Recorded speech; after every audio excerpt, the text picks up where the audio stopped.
কালনাগিনী নদীবক্ষে মহিলাদের অভিনব তর্পণে উপচে পড়া ভিড়। ভারত সেবাশ্রম সংঘের গ্রামীণ সেবা কেন্দ্র মনমথপুর প্রণব মন্দিরের পরিচালনায় প্রতি বছর মহালয়ার দিনে মহিলাদের দ্বারা তর্পণ অনুষ্ঠিত হয়। দক্ষিণ 24 পরগনা জেলার ঢোলাহাটের কালনাগির নদীবক্ষে কুমারপুর গুন্ডাকাটা খেয়াঘাটে এবছরও ভোর থেকেই অভিনব তর্পণে আশেপাশের গ্রামের মায়েরা অংশগ্রহণ করেন।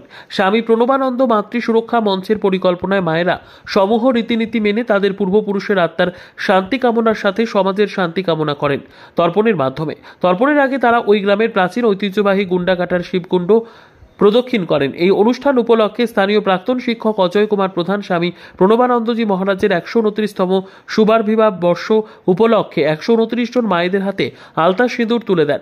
মায়েরা মাতৃ জাগরণের জন্য অকাল বোধন সাজে দেবী শক্তির মহিমা প্রকাশ করেন। তর্পণ শেষে সবার জন্য খিচুড়ি প্রসাদের ব্যবস্থা করা হয় সংঘের পক্ষ থেকে।